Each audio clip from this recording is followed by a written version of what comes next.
So I thought at first that I wanted to be a nurse. So I was raised by my grandma and she was a nurse. And I originally thought that I wanted to be a nurse to honor her because she really was my mom. She just passed away recently. But um, I started classes and then I had to do back for Clover Park, you have to do a CNA courses to actually apply for nursing school.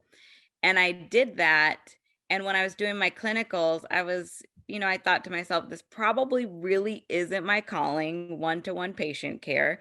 I don't have the temperament God gave people to do one-to-one patient care, and, Michelle Galaz, who did work for Pierce College, she told me to watch this video for Homeland Security Emergency Management. I was like, "Wait, we can help people on a large scale, and I don't have to do the whole one-to-one patient care thing."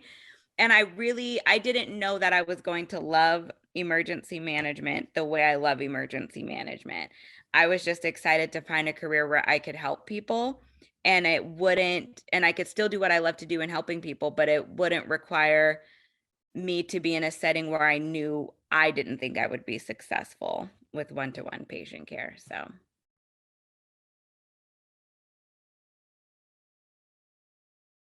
I remember when I first was interested, I sat down with Robert Lord and he told me, if you really want to get into this field, you have to get your boots muddy. And he was explaining to me that experience in this field is what sells you. And so I was like, okay, well, cool. I guess that's what that means. So as I started to look into what emergency management jobs required, it was pretty much the degree or the equivalent of experience in for the jobs.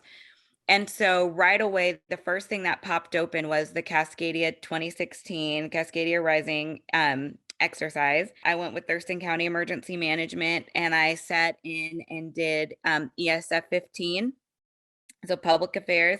And I was so excited. I thought it was the coolest thing I had ever seen.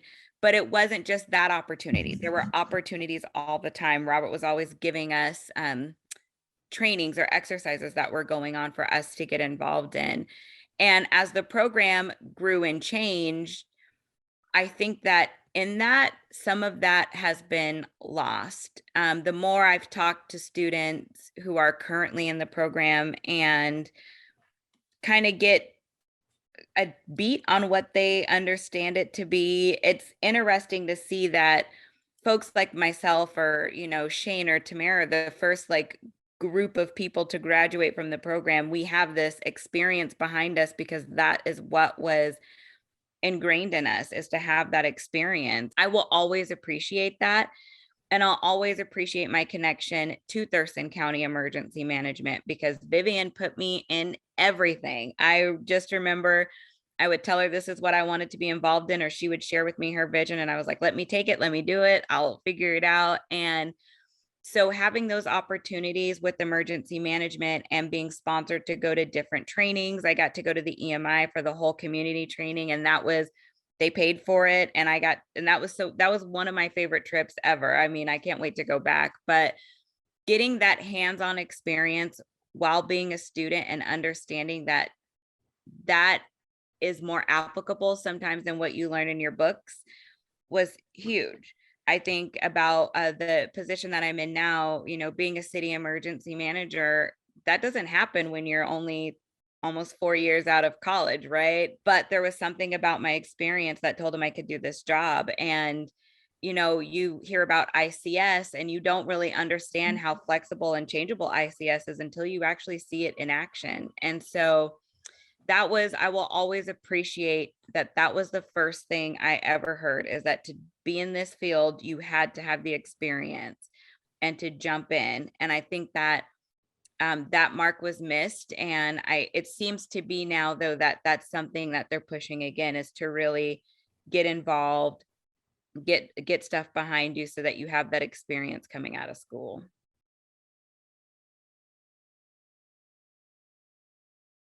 I think that one thing I think about constantly, and I'll be brief because, of course, time is of the essence in our world. one thing I think about all the time is I think a lot of people really do get jaded in the work that we do or in response roles, period, or responder roles. But one thing I have to say is when I was burnt out from COVID and then they sent me over to run a mass vac site in Wenatchee, I remember it was 17 hours I had been working and I was exhausted and it was snowing. It was like 6 inches of snow on the ground. And here we are giving shots in arms. And it was when we were doing our older population. I remember walking up and down that first day to greet the cars in the observation lot. And so many people, I think I want to say it was 20 cars were of people crying, just crying because we were giving them hope. And I remember I went back to my hotel room and I was like, this is why I do it. This is worth every sleepless night. This is worth a 17-hour work day that doesn't end because you're always on the call. But I just remember thinking, this is why I do it. And I remember telling one of the girls that wanted to get into HSEM and she was talking about it. And I said, but you can never forget why you do the work that you do. Because it's easy to get frustrated. It's easy to get mad. But if you remember at the end of each day, it's not about you or the headbutting or the politics or any of that. It's about doing what you can to help the lives of people, to help people have some kind of hope at the end of the day. And if that's all you remember, and if that's all that holds you, and sometimes that is all that holds me together, is just remembering that this is why I do the work that I do, so that people can have hope. And I think that's just important to emphasize because it's easy to get burned out and it's easy to really to feel like, why did I do this? But you always have to remember your why. And if you can do that, you'll go a long way in the field.